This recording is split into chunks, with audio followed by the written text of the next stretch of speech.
Classes में आप लोगों का स्वागत है। जय हिंद, नमस्कार, सुप्रभात दोस्तों आज मैं आप लोगों को संविधान के टॉप 50 प्रश्न जो परीक्षा में पूछे गए हैं उसका 15वां वीडियो प्रोवाइड कर रहा हूं। आप सभी वीडियो को पूरा देखें और इस तरह की वीडियो प्राप्त करने के लिए आप हमारे चैनल को शेयर, सब्सक्राइब, लाइक ज़रूर करें। चलिए हम अपनी वीडियो स्टार्ट करते हैं। आज का पहला प्रश्न होगा हिंदू आचार संहिता। हिंदू आचार संहिता को लेकर प्रधानमंत्री से किस राष्ट्रपति का विवाद हुआ था? तो उत्तर होगा डॉक्टर राजेंद्र प्रसाद। नेक्स्ट, भारतीय संविधान में वर्तमान में कितने अनुच्छेद व कितनी अनुसूचियां हैं? तो अनुच्छेदों की संख्या जो है 442 तथा अनुसूचियां 12 हैं। किस वर्ष गोवा सहित अन्य पुर्तगाली बस्तियों को भारतीय संघ का राज्य क्षेत्र बनाया गया? तो उत्तर होगा 1962 के तहत। नेक्स्ट हम देखेंगे भारतीय संविधान के अनुसार कौन युद्ध की घोषणा करने अथवा शांति की स्थापना करने के लिए वैधानिक रूप से सक्षम है? तो उत्तर होगा राष्ट्रपति। नेक्स्ट हम देखेंगे क्या लोकसभा राज्यसभा द्वारा धन विधेयकों के लिए की गई सिफारिशों को मानने को बाध्य है? तो उत्तर होगा नहीं। लोकसभा स्पीकर अपना पद छोड़ देता है? उत्तर होगा नई लोकसभा की प्रथम बैठक से ठीक पहले। नेक्स्ट हम देखेंगे भारत के संविधान के अनुच्छेद 352 के अधीन राष्ट्रपति द्वारा आपात उद्घोषणा कब की जा सकती है? तो उत्तर होगा मंत्रिपरिषद के लिखित परामर्श पर। उसके बाद हम चर्चा करेंगे अनुच्छेद 356 की। अनुच्छेद 356 जो है ये राष्ट्रपति शासन का उल्लेख किया गया है इसमें।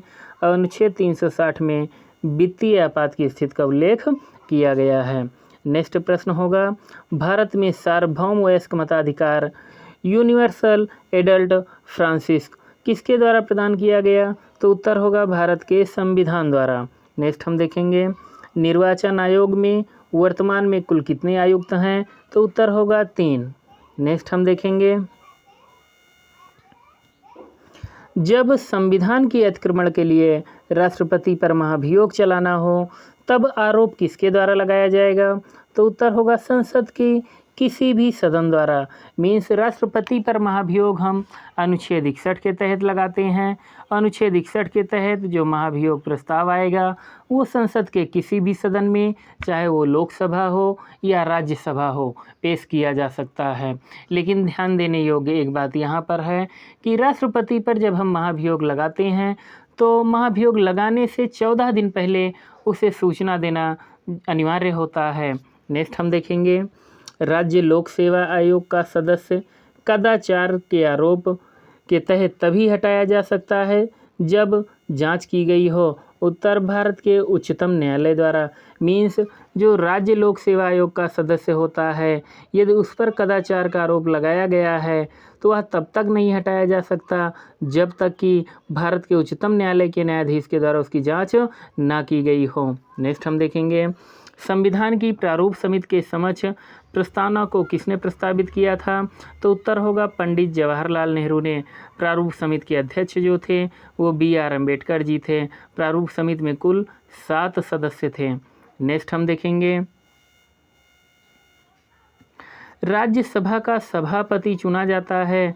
तो उत्तर होगा संयुक्त रूप से लोकसभा और राज्यसभा के सदस्यों द्वारा। ये जो राज्यसभा का सभापति होता है ये भारत का उपराष्ट्रपति होता है, वाइस प्रेसिडेंट होता है। और जो वाइस प्रेसिडेंट उपराष्ट्रपति होता है उसे जो वेतन दिया जाता है वो राज्यसभा के सभापति के रूप में ही वेतन वो प्राप्त करता है। उसे अपने पद उपराष्ट्रपति के लिए वेतन नहीं दिया जाता है। नेक्स्ट हम देखेंगे भारतीय लोकसेवक को संविधान का कौन सा अनुच्छेद सुरक्षा प्रदान करता है? तो उत्तर होगा अनुच्छेद 311। भारतीय संविधान का कौन सा अनुच्छेद प्रेस की स्वतंत्रता से संबंधित है? तो उत्तर होगा अनुच्छेद 19। अनुच्छेद 19 में टोटल 6 प्रकार की स्वतंत्रता का उल्लेख किया गया है। राष्ट्रपति का अभिभाषण कौन तैयार करता है? तो हम इसका आंसर होगा केंद्रीय मंत्रिमंडल। नेक्स्ट हम देखेंगे चुनाव के दौरान सभी चुनाव प्रचार कब रोक दिए जाते हैं? तो उत्तर होगा वास्तविक मतदान के 48 घंटे पहले। हम यहाँ पर एक चीज़ ध्यान देंगे आचार संहिता के बारे में। जिस स्टेट में चुनाव होना होता है वहाँ पर 6 महीने पहले ही आचार संहिता घोषित कर दी जाती है। नेक्स्ट हम देखेंगे संविधान की चौथी अनुसूची में किसका उल्लेख किया गया है, तो उत्तर होगा राज्यों तथा संघीय क्षेत्रों का राज्यों में प्रतिनिधित्व। और तीसरी अनुसूची में जो है शपथ का उल्लेख किया गया है, दूसरी में जो है वेतन का, और पहली में संघ एवं उसके राज्य क्षेत्र का। नेक्स्ट हम देखेंगे मुस्लिम लीग का प्रथम अधिवेशन कब हुआ था, तो उत्तर होगा 1906 ईस्वी में। इसके नेतृत्वकर्ता थे आगा खां। नेक्स्ट हम देखेंगे मुस्लिम लीग को प्रथम निर्वाचन अधिकार कब दिया गया, तो उत्तर होगा 1909 ईस्वी में। 1909 ईस्वी में पार्लियामेंटो सुधार आया था जिसके आधार पर मुस्लिमों को पृथक निर्वाचन का अधिकार दे दिया गया। नेक्स्ट हम देखेंगे सर्वोच्च न्यायालय के न्यायाधीशों को शपथ कौन दिलाता है, तो उत्तर होगा मुख्य न्यायाधीश। नेक्स्ट हम देखेंगे यह निर्णय कौन लेता है कि कोई विधेयक धन विधेयक है या नहीं, तो निर्णय करने का जो अधिकार होता है ये लोकसभा अध्यक्ष को होता है। नेक्स्ट हम देखेंगे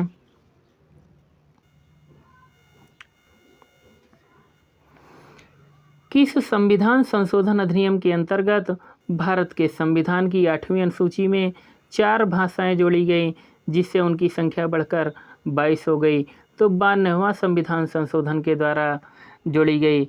मैथिली, संथाली, डोगरी और कोंकणी भाषा जोड़ी गई।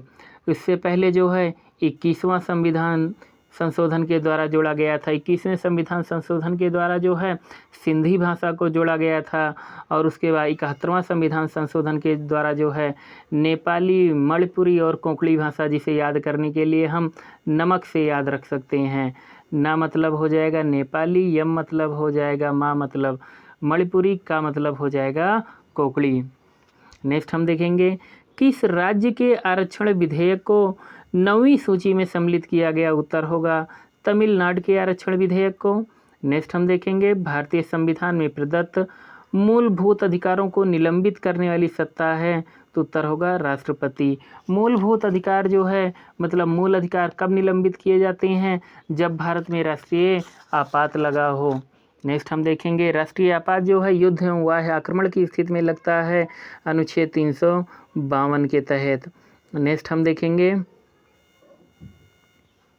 आज का ये लास्ट प्रश्न होगा दोस्तों, भारतीय संसद राज्य के किसी भी विषय पर कानून बनाने के लिए कब सक्षम है, उत्तर जब अनुच्छेद 352 के अंतर्गत आपात स्थिति लागू हो। मीन्स जो संसद होती है ये राज्य के किसी भी विषय पर कानून बना सकती है यदि स्टेट में या पूरे कहीं पर भी देश के किसी भी भाग में अनुच्छेद 352 लागू है, यदि यह किसी स्टेट में है तो वहाँ पर भी जो है संसद कानून बना सकती है।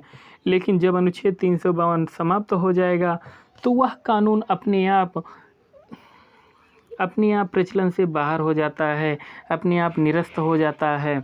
नेक्स्ट हम देखेंगे उच्चतम न्यायालय को कितने प्रकार की रिट जारी करने का अधिकार दिया गया है, तो उत्तर होगा 5 प्रकार की। ये 5 प्रकार की रिट उच्चतम न्यायालय जो है अनुच्छेद 32 के तहत जारी करता है, और जो उच्च न्यायालय होता है वह अनुच्छेद 226 के तहत 5 प्रकार की रिट जारी करता है। उच्चतम न्यायालय और उच्च न्यायालय को जो है मूल अधिकारों का सुरक्षा प्रहरी बताया गया है। नेक्स्ट हम देखेंगे जो ये हमारा मूल अधिकार है ये अमेरिका के संविधान से लिया गया है, और मूल कर्तव्य हमारा रसिया के संविधान से लिया गया है। नेक्स्ट हम देखेंगे भारत के उच्चतम न्यायालय को प्राप्त है, उत्तर होगा इसका मूल अपीलीय परामर्शदायी अधिकार क्षेत्र। दोस्तों इस तरह की वीडियो प्राप्त करने के लिए आप हमारे चैनल को ज़रूर सब्सक्राइब करें, और वीडियो पूरा देखने के लिए आप लोगों को धन्यवाद। यदि आप हमें किसी भी प्रकार का सजेशन देना चाहते हैं तो आप लोग कमेंट करके ज़रूर बताएं।